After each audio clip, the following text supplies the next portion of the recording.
สวัสดีจ้าพบกับแม่เปิ้ลผักกินหาดแซ่บจ้ามาพี่น้องมื้อนี้ได้เมนูส้มตำจ้ะได้ตำสั่วขนมจีนใส่กุ้งใส่หมึกจ้ะลงทะเลจ้ะมันจะมาแซ่บๆกันจ้ะสาวเส้นนี่แล้วจ้ะผักกระไดผักบุ้งผักกระจองจ้ะแซ่บกันจ้ะ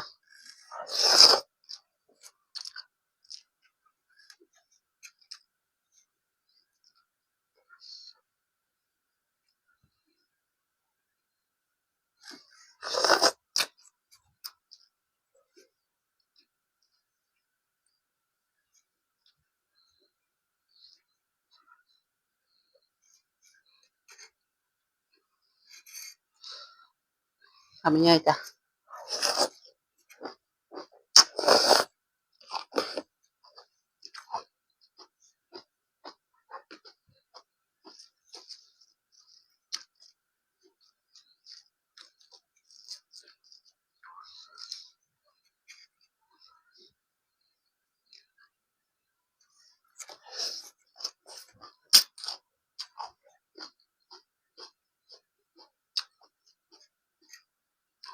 กุ้งจ้ะ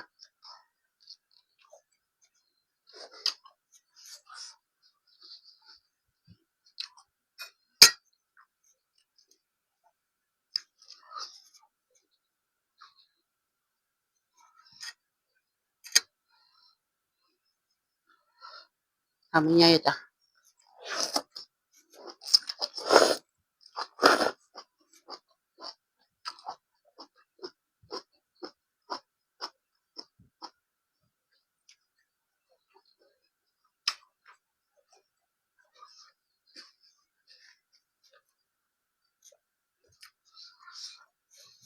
จะว่าฮักนี่บ่ฮู้ว่าฮักยังจ้ะพี่น้อง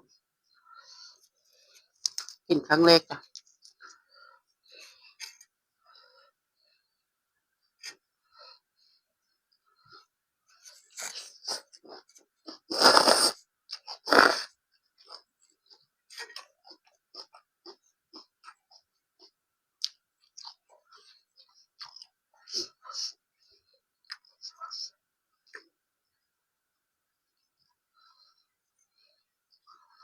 ยังไงเลยจ้ะ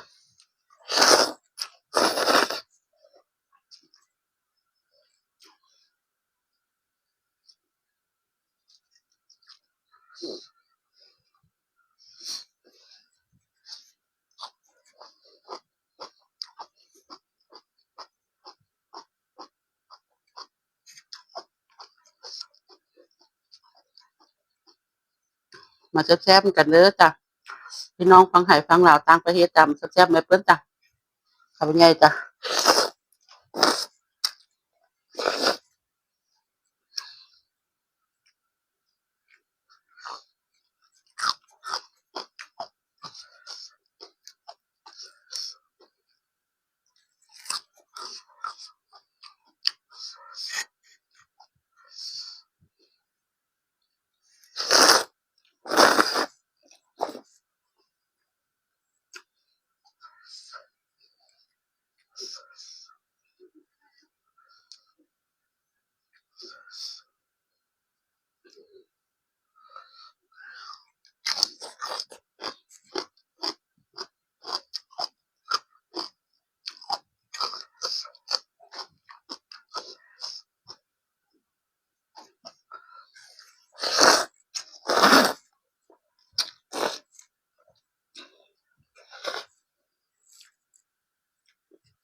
ทำยังไงเลยจ้ะ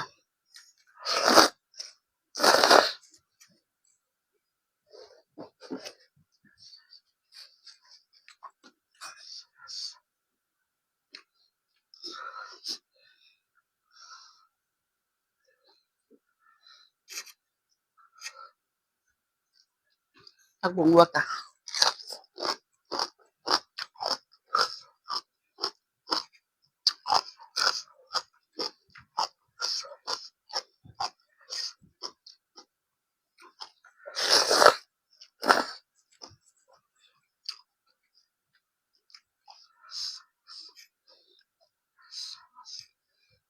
ปลาหมึกจ้ะ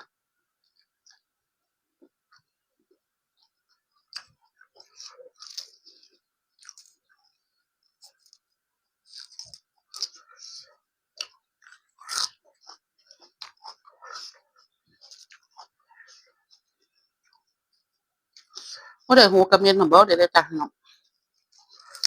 มันฮักมันหยัง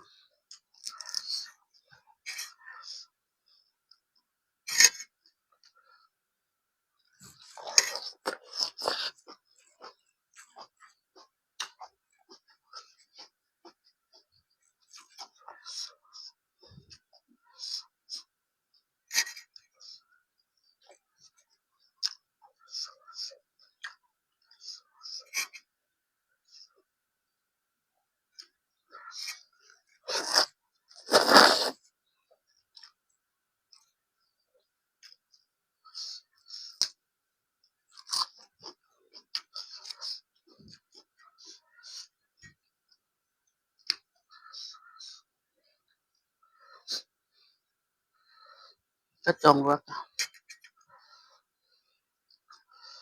ทำยังไงจ้ะ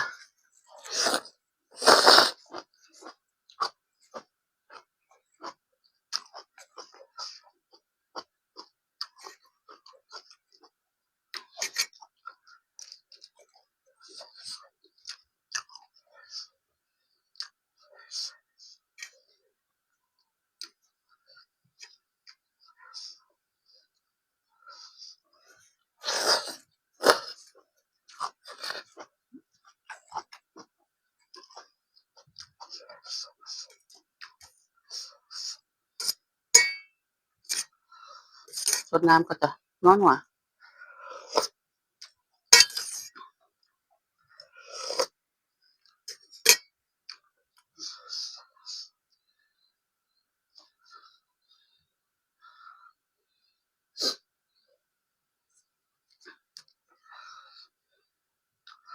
ม้วนจะกันไปเลย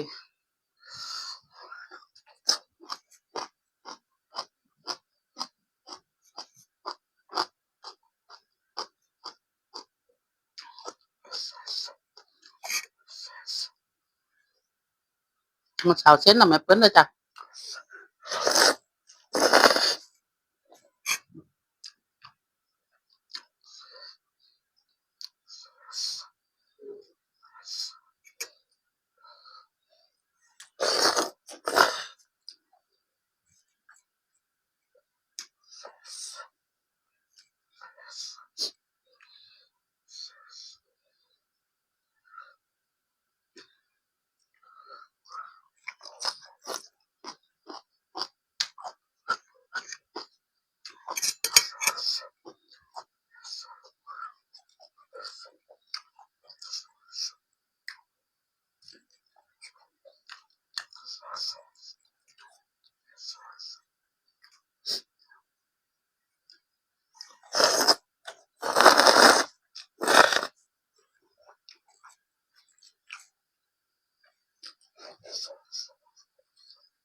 ดเปรี้ยวหวานคือเก่าจ้ะพี่น้อง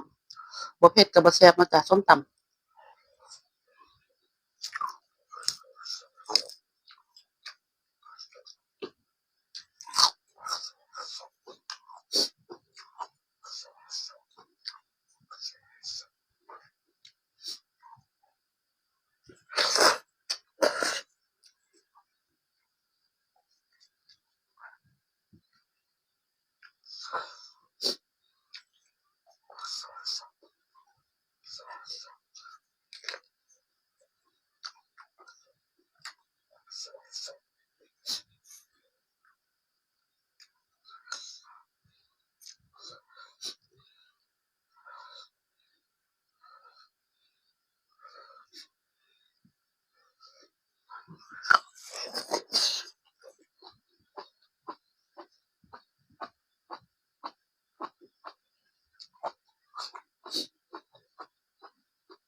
ปรุงจ้ะ